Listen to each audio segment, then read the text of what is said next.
Soalan muka surah 82, soalan 7. Raja Enam menunjukkan 3 peran ortografik bagi sebuah bongkar. Lukis mengikut skala saiz penuh. Pandangan isometri bagi bongkar itu mengikut arah anak panah yang ditunjukkan. Okay. Saiz peta grid ialah 10 kali 10 mm.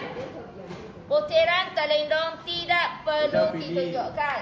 Untuk soalan isometri memang biasanya kita tak tunjukkan butiran terlindung. Memang biasanya tak tunjuk Okay, jadi perkara yang pertama yang kamu perlu buat adalah kamu perlu bayangkan objek tersebut. Dan jadi kamu buatlah lakaran terlebih dahulu objek tersebut.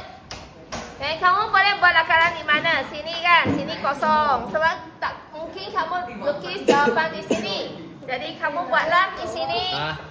Okay, jadi kamu buat garisan mengufuk dulu. Mengufuk. Lepas tu ni garisan menegak. Okay, kamu tengok ni. Lebarnya berapa? 1, 2, 3, 4, 5, 6, 7. 7. Lebar ya 7. Ini ya 7 lebar 7.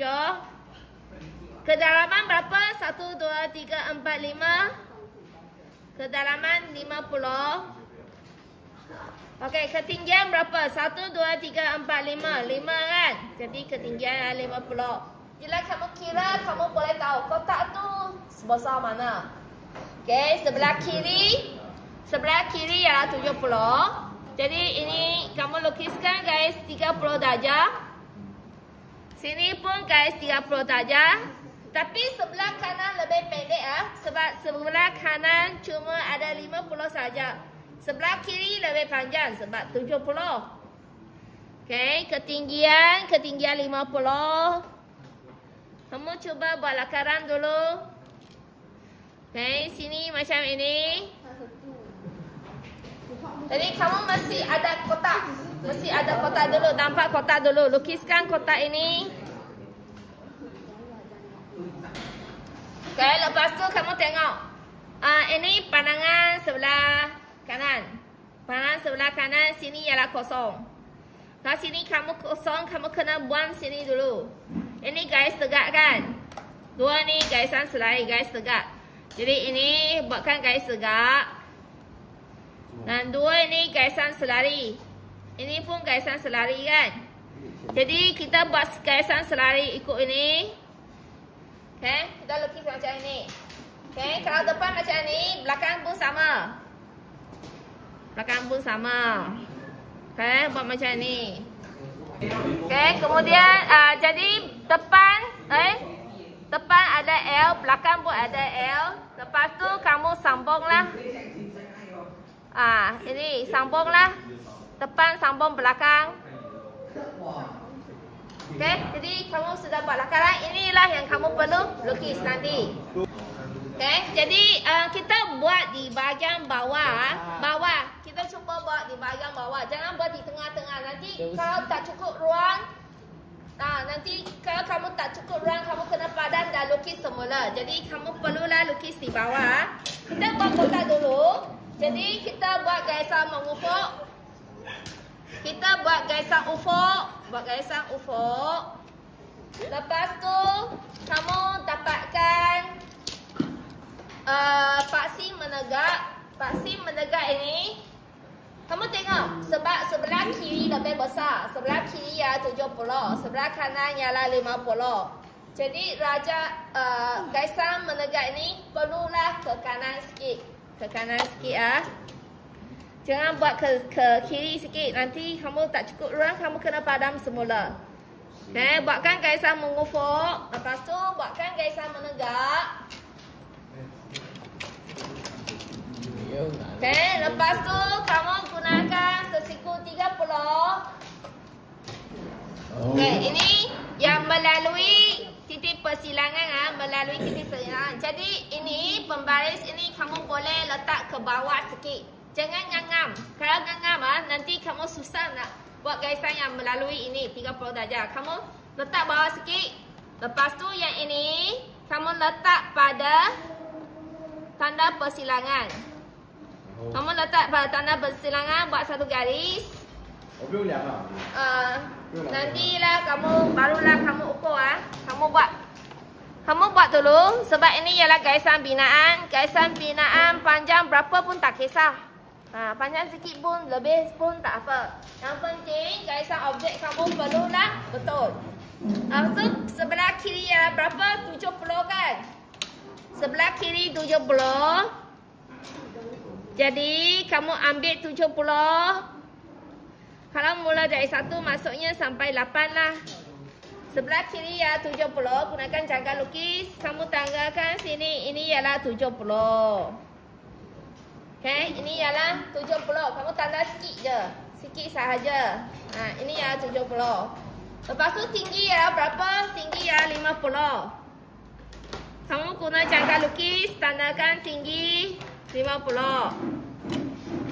Okay, ini tinggi 50. Dan panjang sebelah kanan. Kanan pun 50 juga. Jadi kamu tandakan 50. Okay, lepas ada tanda-tanda ni boleh kamu buat kotak kan? Buatlah kotak. Sini kotak, garisan lurus ke atas.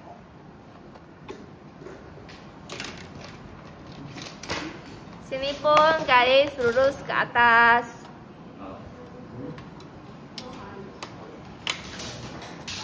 Okey. Kamu buatkan kotak terlebih dahulu. Dapat ukuran.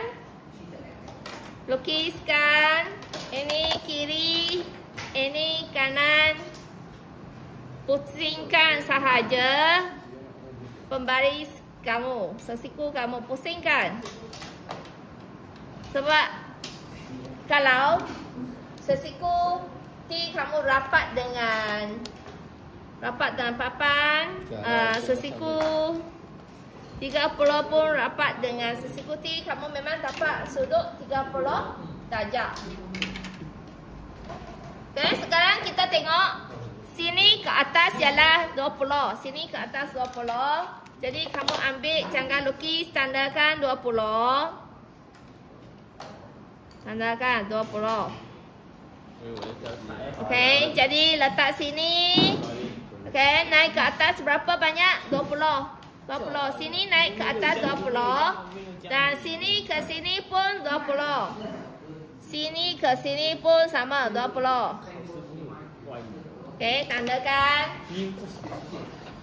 Ini garisan menegak. Garis menegak. Okay, lepas tu sini. Sini garisan. Garisan 30 darjah. Okay, lepas tu sini. Kamu sudah buat lakaran. Jadi kamu tahu mana ialah garisan objek kan? Jadi mana-mana yang merupakan garisan objek, bolehlah kamu terus hitamkan dengan garis hitam. Okay, kamu tahu sebab kamu sudah buat lakaran. Kamu memang tahu bentuknya macam mana. Jadi mana yang merupakan garis objek, bolehlah kamu hitamkan. Hitamkanlah mana yang boleh.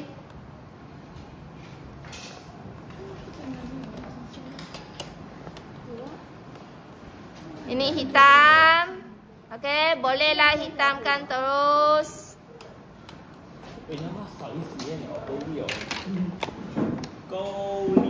Kamu perlu hitamkan Mana yang boleh hitamkanlah.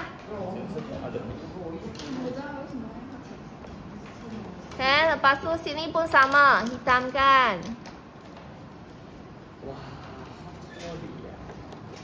Mana yang kamu perlu tanda 20 ini, bolehlah kamu tandakan dengan jangka lukis. Kita tanda guna jangka lukis. Ini 20. Bila kamu buat lakaran, walaupun ambil masa sikit, tapi lakaran ini membantu kamu.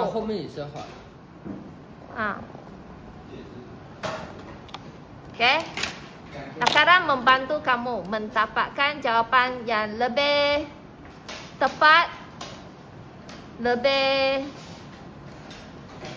lebih tepatlah. Kamu takkan kurangkan kesilapan.